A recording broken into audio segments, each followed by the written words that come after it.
Last Saturday night, UFC 302 took place in Brick City in Newark, New Jersey at the Prudential Center. And as we know, the main event was a highly anticipated one. We were going to see if Dustin Poirier could finish his story and finally become undisputed champion. Sadly, that did not happen as Islam Makhachev submitted him in the fifth and final round with the Darce choke. It was a very fun, very competitive fight up until that point in that fight. And overall, the card wasn't a great one, but this main event was one of the best main events I can remember in recent history. The best fight, most likely, of this year up until this point, and really a memorable fight.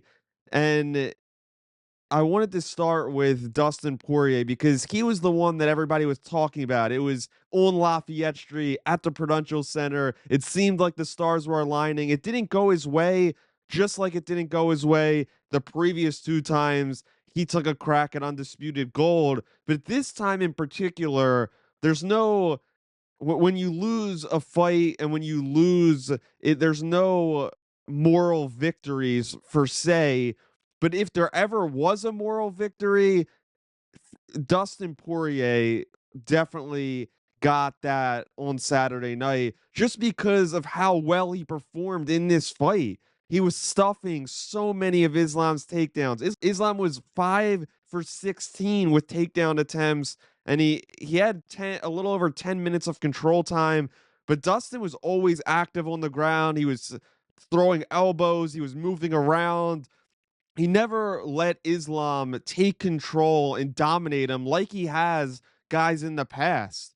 This was just an unbelievable performance by Dustin. When they were on the feet, Dustin even hurt Islam with an elbow and with some really powerful strikes. It seemed like in the third and fourth round, it seemed like Islam was wobbling, was falling back, and it seemed like he was kind of breaking him down a little bit. And it seemed like as the fight was going on, it was kind of in Dustin's favor until that last takedown attempt by Islam in the fifth round was successful.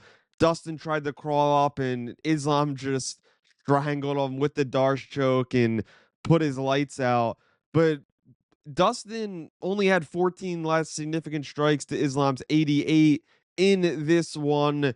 But this is just it's a funny one to look back at because although Islam won this fight, this wasn't a traditional dominant performance that we've seen from him in the past, his cousin. And that's why I just don't view him and Khabib on the same level historically, because we would see Khabib, yes, Dustin did give him some difficulty early in that one, but not as much as he did in this one against Islam. But we saw Khabib play with his opponents. He would talk to them on the ground. He was talking to Conor and Michael Johnson and many others while he was ground and pound and hitting them on the ground before he would finish them. And he just made it look so easy when he got his opponents to the ground.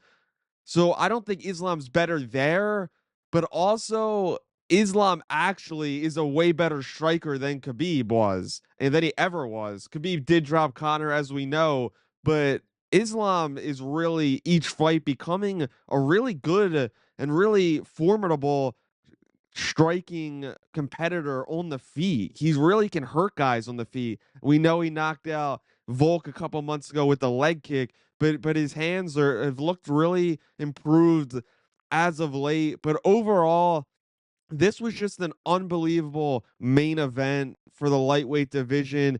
It's Islam's 14th straight win, which actually puts him in historic company as a whole. That puts him as the third longest streak, just behind Kamaru Usman and Anderson Silva, actually. So two Hall of Famers and the future Hall of Famers in their own right.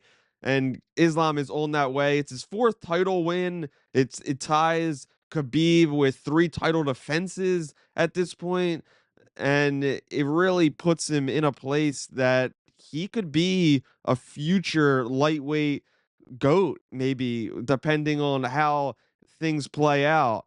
I don't think Dustin should be done because I think he fought so well in this fight. I had it 2-2 going in the 5th round. Two of the scorecards had it 3-1. One of them had it 2-2 by the judges.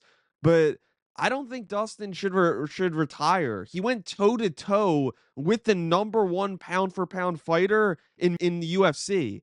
That is very good, and Dustin should be happy because a lot of other people Islam has really beaten really easily. So I don't, obviously there's no moral victories like I said, but Dustin shouldn't hang his head too much on this. And as we know, when you're at the popularity and the stardom that Dustin Poirier is, he's never that far away from a potential 4th shot. I don't think anybody should get 4 shots at a title. I'm not saying that, but crazier things have happened. We don't know, but Dustin is, to me, the best guy in the UFC of all time to not hold the title. But Dustin is a Hall of Famer without a doubt. Win or lose, before this fight, he was. This would only elevate his career, but I still think he has a lot of juice left in the tank because of just how well he performed in this one. Islam talked about moving up to maybe face Leon if he gets past Bilal in his next fight in November. I don't want to see that. I want to see the rematch of the fight that Islam had early in his UFC run when he beat Arman Sarukian. Arman took the fight on short notice. I want to see that fight next. Arman dominated Charles Oliveira on the ground in his last fight, and I think he could give Islam some trouble. And I think Islam will struggle even more to take Arman down than he did with Dustin Poirier. But this fight was an amazing one, but this card really just wasn't a great card. Incredible main event, as I said. The co-main event was really boring. To me, it was like quite a bit of a boring fight. But Sean Strickland did get the job done. It was a split decision. I had it 4-1 for Strickland. Two of the judges gave it to Strickland. One of the judges gave it 49-46 to Paulo Costa, which I just don't get. To me, I think Paulo Costa is on the verge where the UFC has to ask themselves, what's his place in this sport? Is he even worthy to be on the UFC roster? I know he did lose the number 1 guy, but it just seems like time and again, Paulo Costa is in big fights and he just doesn't show up. That's 4 out of 5 losses that he's had, and his last win, as we know, is against Luke Rockhold over about 2 years ago, and he's not on the roster anymore. So I'm just tired of this whole Paulo Costa experiment. You know, he's always in great shape. The secret juice stuff, it was funny to me, but if you're not going to show up when it matters, none of that other stuff really should matter.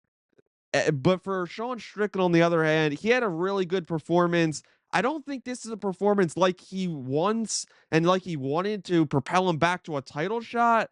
I don't think that. I think the winner of Chimaev versus Whitaker should get a title shot 100%, especially if it's Chimaev, since he hasn't had a crack at gold yet.